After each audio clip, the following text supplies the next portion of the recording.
Hi there, everyone. It's Lee Henson here from Agile Dad, and it's time for today's episode of the Daily Stand-Up. So without any further ado, let's get started.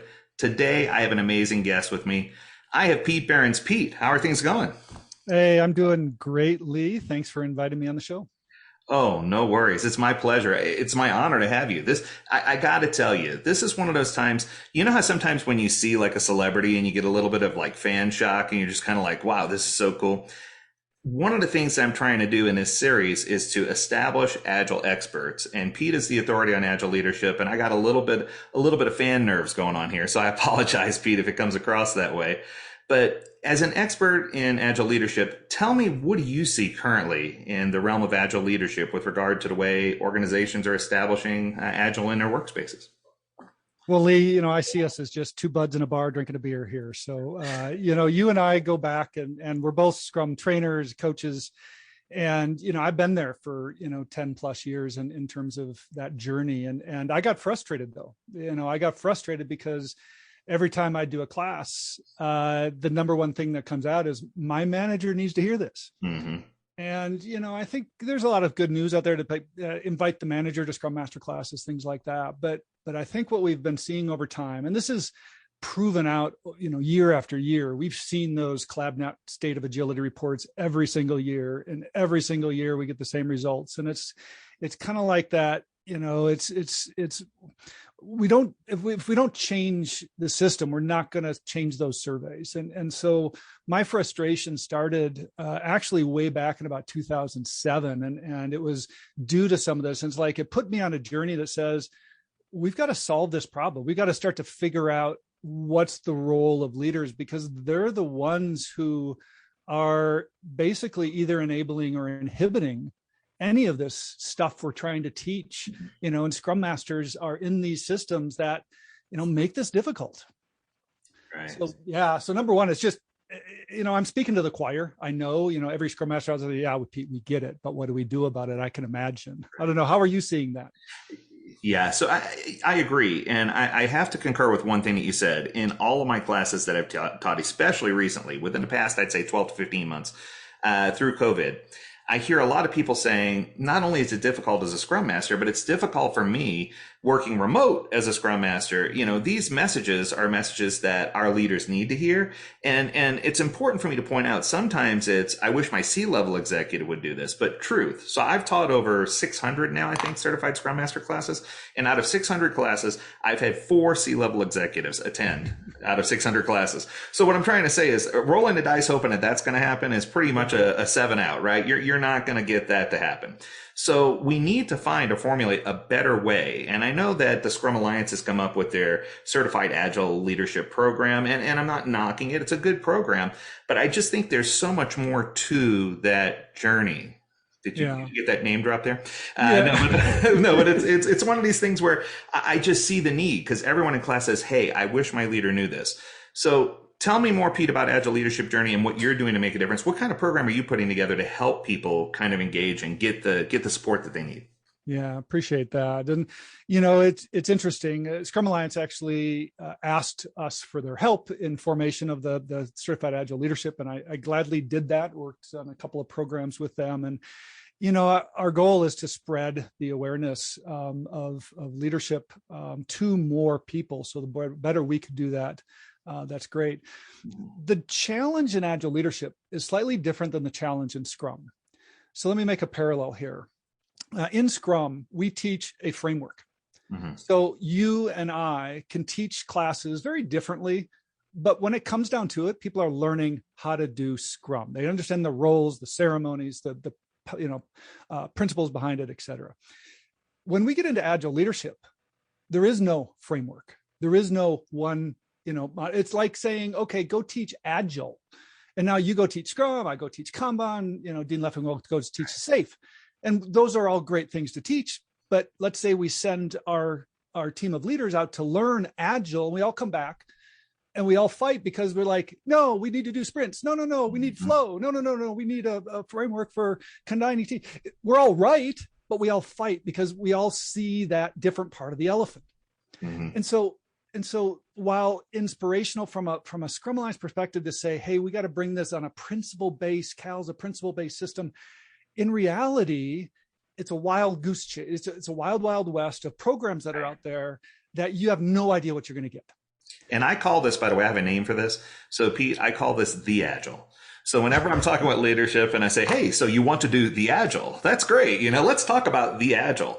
And it's just because the Agile, they treat it like it's a thing. They treat it like it's a commodity. Let's go down to Costco and get the large size the Agile, because we want to scale it.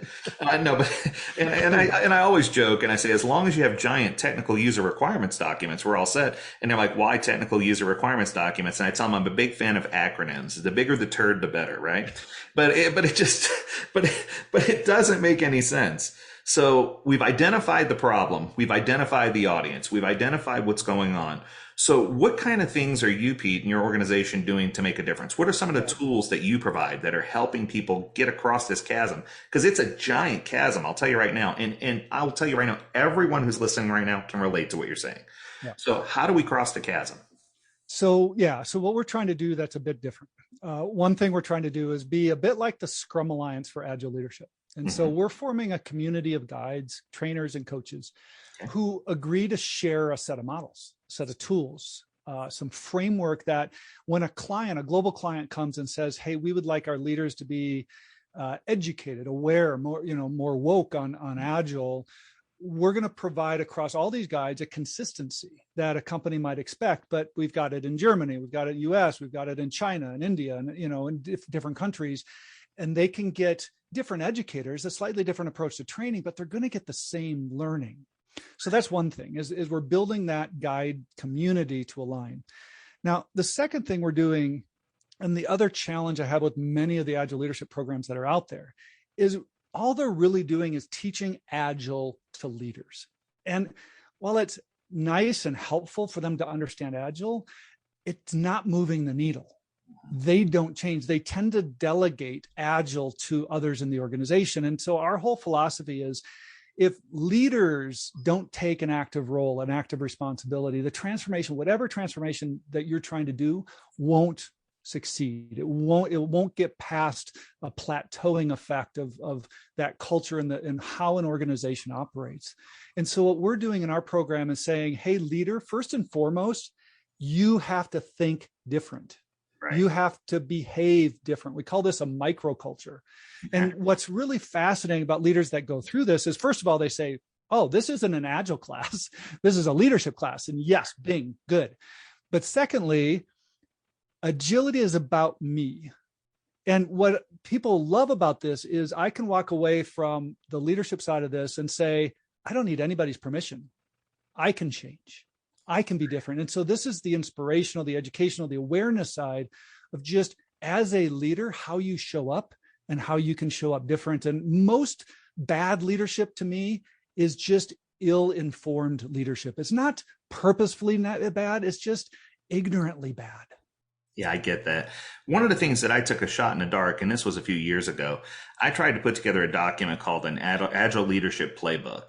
And basically inside, I wanted it to be like 20 short pages. I didn't want it to be anything long-winded, but the three topics that I brought up as important, and you can call me out on this. One was, why is Agile important to me? So what about Agile is important to me as a leader? So it was more from a leader's perspective, why is Agile important? The second question was, how do I get started? And then the third question was, once I feel like I have confidence in what I'm doing, how do I scale this to the rest of my organization or to the rest of the world or to the rest of what's going on? And I realized that it's a very elementary or rudimentary approach, but my thought process was getting people unlocked from having a fixed mindset to a growth mindset and helping leaders kind of gain that vision. And I know that there are tons of tools out there, but I just wanted to know, I guess I'm going to ask you the three questions and not the same, what did you do yesterday? What are you doing today? And do you have any impediments? Thank goodness. But the first question is, I guess, if I'm an Agile leader, so I'm going to put myself in the shoes of one of my listeners. So if there's an Agile leader out there who says, Pete, you're speaking my language. This is for me. What do I need to do? How do I start? What is my starting point? How do I get started? Yeah. So just as we might say, how do I get started to be a Scrum trainer? You got to go to a Scrum class. So for us, join one of our awareness workshops, learn about the models we're teaching. We're not here to build the models. We're leveraging research that's been going on for 30 plus years in leadership development, organizational development. This field is ripe, right? There's a lot of good tools out there. So we're banking on a couple of those tools. One is leadership agility from Bill Joyner and Stephen Josephs. This is a model I was introduced in the late 90s, with a couple of authors, Bradford and Cohen, who talk about leadership development. So what we're talking about here is we're not just making stuff up. We're leveraging a lot of strong research. Just as Scrum was built on a lot of empirical, feedback and analysis. Same thing with leadership. And so what we're doing though is making it more accessible. And so the first point for anybody that's wanting to start on this journey is to go to one of these workshops and learn about what we're teaching. The second thing then is, all right, we don't find people that just want to teach leadership. What we find with leadership, it's probably a lot like Scrum. Like if you had a Scrum Master that wants to be a certified Scrum trainer or coach, they're all like, yeah, I want to do this. And then you ask, well, what's your experience in actually going through an agile transformation? It's like, how effective are you going to be? Well, the same is true with leadership.